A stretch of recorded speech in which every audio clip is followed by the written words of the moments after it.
कुछ रही है आपसा। देखिए, इस बीच राहुल गांधी से भी पंजाब के नेताओं की मुलाकात हो रही है।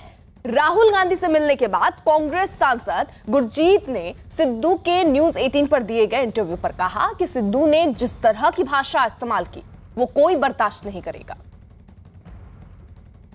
पार्टी को इलेक्शन जीतना है तो क्या चेहरा, जिस तरह की मांग की जा रही, कुछ लोग कह रहे हैं कि चेहरा बदला जाना चाहिए, क्या आपको लगता है कि चेहरा सही है, मुफीद है कैप्टन अमरिंदर सिंह? जिसने 4.5 साल काम किया है उसको अब बदलने का समय नहीं है। समय रहता तो आप जरूर कोई सोच सकते हो। 4.5 साल का समय तो बीत गया। अब तो वो इलेक्शन की तैयारी कर रहे हैं और उन्होंने जो काम किया वही बता सकते हैं ना, वही आगे आएंगे, वही जवाबदेह होंगे। तो अब दूसरा आदमी आएगा, उसको ये तो पता नहीं चलेगा क्या काम हुआ क्या नहीं हुआ है। तो इसके लिए अब चेहरा बदलने का तो मेरा ख्याल समय नहीं है।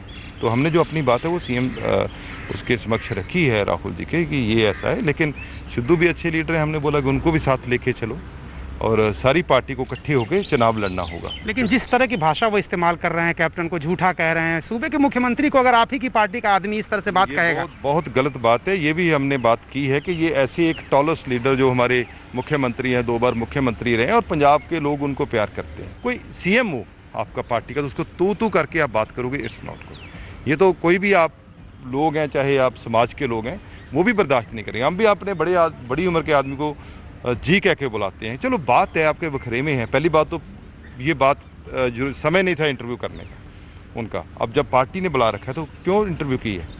अब जब पार्टी के समक्ष बात रखो ना, कोई है। ये जो बातें आपने की ये तो पहले भी आप कर चुके हैं। ये तो आपके फेसबुक के ऊपर बड़ी सारे पंजाब को पता है। जो आपने बात बताई है कि ये मेरा रोड मैप है, ये तो सारे पंजाब को पता है। लेकिन अब उस समय जब पार्टी के साथ मीटिंग होने जा रही है और उसके बाद भाषा ऐसी आप यूज कर। और इसी बीच बड़ी खबर जम्मू कश्मीर से आ रही। प्रधानमंत्री नरेंद्र मोदी की ओर से जम्मू कश्मीर पर चर्चा करने के लिए 24 जून को बुलाई गई सर्वदलीय बैठक से पहले ही घाटी में सियासी सरगर्मियां तेज हो गईं। इस बैठक में शामिल होने के लिए जम्मू कश्मीर की अलग अलग राजनीतिक पार्टियों के 14 नेताओं को बकायदा औपचारिक तौर पर न्योता भी भेजा जा चुका है। और यही वजह है कि सभी सियासी दल बातचीत को लेकर अपनी रणनीति बनाने में जुटे हुए हैं। श्रीनगर में कुछ देर बाद गुपकार गठबंधन से जुड़े पार्टी के नेताओं की एक बैठक होने वाली है और इस बैठक में केंद्र के प्रस्ताव पर चर्चा होगी। साथ ही यह भी तय होगा कि गुपकार का कौन और कैसे प्रतिनिधित्व करेगा।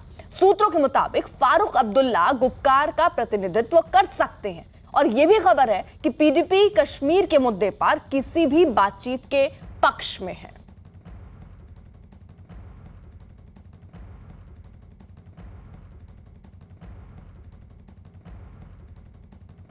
दो सहयोगी इस वक्त हमारे साथ जुड़ चुके हैं। हमारे साथ रिफत अब्दुल्ला इस वक्त जुड़ चुके हैं श्रीनगर से और यतेंद्र हमारे साथ दिल्ली से इस वक्त मौजूद हैं। जल्दी से पहले रिफत का रुख कर लेते हैं। रिफत, बड़ी चीज तो ये कि ये बैठक किन मुद्दों पर होगी और साथ ही साथ आखिरकार प्रतिनिधित्व गुपकार गठबंधन का कौन करने वाला है, क्या अभी खबरें सामने आ रही हैं? कब तक इसका ऐलान हो जाएगा?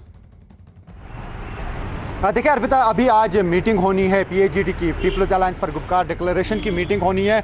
उसकी जो है सरबराही डॉक्टर फारूक अब्दुल्ला करेंगे। आपको मालूम है कि पीडीपी की कुछ दिन पहले मीटिंग थी और वहाँ पे जो है महबूबा मुफ्ती को एथोराइज किया गया। जो उनकी पॉलिटिकल अफेयर्स कमेटी की मीटिंग थी उसमें महबूबा मुफ्ती को कहा गया कि वो अपना डिसीजन ले सकती हैं। और आज जो ये मीटिंग हो रही है ये उन पार्टीज की हो रही है जो गुपकार डिक्लेरेशन का हिस्सा है। और ऐसे में अब देखना होगा कि क्या फैसला लेंगे ये, क्या खाली doctor Farooq Abdullah as representative जाएंगे इन सारी पार्टीज के बिहाफ से, या यहाँ पे जो है कुछ और लीडर भी उसके साथ में जा सकते हैं। लेकिन अभी ये तय नहीं है कि क्या वो मीटिंग में हिस्सा लेंगे नहीं लेंगे, क्योंकि आज जब ये मीटिंग होगी आप देख सकते हैं इस वक्त हम फारूक अब्दुल्ला की रेजिडेंस के बाहर हैं और यहाँ पे सरगर्मियाँ हम देख रहे हैं और मीडिया का भी जमावड़ा इर्द गिर्द है और यहाँ पे सबकी नजरें इसी चीज़ पे हैं कि ये क्या फैसला लेंगे और यहाँ पे जो है ये फैसला क्या करेंगे।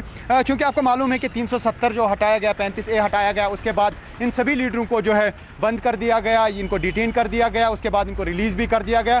तो क्या कुछ मुद्दे हैं जिन पे बात होगी, क्योंकि एजेंडा वहां से आया नहीं है कि मरकजी सरकार या प्राइम मिनिस्टर इनको क्या कहने वाले हैं, तो ये क्या लेके जाएंगे, क्या स्टेटहुड का जो रिटर्न है, जो पहले ही अमित शाह ने कहा है on the floor of the house parliament में कहा है कि स्टेटहुड वापस दिया जाएगा, लेकिन यहाँ पे अभी यूटी है क्योंकि अभी डिलिमिटेशन कमीशन की रिपोर्ट नहीं आई। क्या उस बारे में बात होगी कि डिलिमिटेशन का प्रोसेस जो है जल्दी मुकम्मल किया जाएगा? अभी जो सब अलग अलग तरह की जो है अटकलें लगाई जा रही हैं, लेकिन अभी कुछ भी मालूम नहीं है कि 24 तारीख को क्या होने वाला है। सब चीजें कॉन्फिडेंशियल लग रही हैं। इनविटेशन इनको जरूर आई है, लेकिन हमने काफी कोशिश की इनसे पूछने की कि क्या एजेंडा के बारे में कोई बात हुई है। ऐसा नहीं लग रहा है कि इनको एजेंडा बताया गया है, कॉल किया गया है, लेकिन जरूर जम्मू कश्मीर से मुतल्लिक बात होगी, स्टेटहुड से मुतल्लिक बात होगी, जो यहाँ पे डेवलपमेंटल इश्यूज हैं उनसे मुतल्लिक जरूर बात होगी। लेकिन यह कहा जा सकता है कि 5 अगस्त के बाद एक बड़ी पॉलिटिकल डेवलपमेंट हो रही है, जो यहाँ पे स्टैग्नेशन में सारा प्रोसेस रहा था, शायद उसमें अब जो है रफ्तार आने लगा है। ठीक है, यतेंद्र भी हमारे साथ मौजूद है, दिल्ली में वो इस वक्त हैं। यतेंद्र, क्या वो मुद्दे हो सकते हैं, क्योंकि आप दिल्ली में हैं, खबरें क्या मिल रही हैं? क्योंकि पहले ये कहा जा रहा था प्रधानमंत्री नरेंद्र मोदी मिल नहीं रहे हैं, लेकिन अब प्रधानमंत्री नरेंद्र मोदी ने बाकायदा इन लोगों को बुलाया है कि आइए हम चर्चा करते हैं, लेकिन चर्चा किस मुद्दे पर होने की संभावना है? देखिए, जहाँ तक मीटिंग की बात है तो एक अहम निर्णय भारत सरकार की तरफ से है कि जो गुपकार के लोग हैं, जो या जम्मू कश्मीर से जुड़े हुए जो राजनीतिक दल हैं, उन दलों को प्रधानमंत्री ने बुलाया है। 24 जून को ये बैठक होगी, यानी कि परसों ये बैठक होनी है। पिछले कुछ दिनों में ये बड़ा आतंकी घटनाओं में कमी देखने को मिली है, और सबसे बड़ी बात, जो युवा बार बार आतंकी संगठनों की तरफ जा रहे थे, उनकी भी संख्या में भारी कमी आई है। अगर बात करें आंकड़ों की तो महज 45 आतंकी घटनाएं 20 जून तक हुई हैं। तो ऐसे में हालत काफ़ी सामान्य की तरफ, घाटी की तरफ जा रहे हैं। और फ्लोर पर जो संसद के सदन में भारत सरकार की तरफ से कहा गया था कि जब हालत सामान्य होंगे तो जो डेमोक्रेटिक प्रोसेस है जम्मू कश्मीर में वो शुरू करने की प्रक्रिया शुरू की जाएगी। और उसी वादे पर काम करते हुए मोदी सरकार ने फैसला लिया है, जम्मू कश्मीर घाटी के लोगों को बुलाया है। जहाँ तक मुद्दों की बात है तो मुद्दे यही है कि किस तरह से जम्मू कश्मीर का जो स्टेटहुड जो रिटर्न करने की बात है उस पर बात की जाएगी। लेकिन उससे पहले जो कुछ अहम पॉइंट्स होंगे, जो परिसीमन को लेकर अभी भी संशय बरकरार है कि परिसीमन कमेटी किस आधार पर परिसीमन करेगी, क्योंकि लद्दाख अलग हो चुका है। तो ऐसे में कई सीटों का जो भूगोल है, एक तरह से वो स्वरूप है, जो वो बदल जाएगा। बिल्कुल, तो देखिए 24 जून ये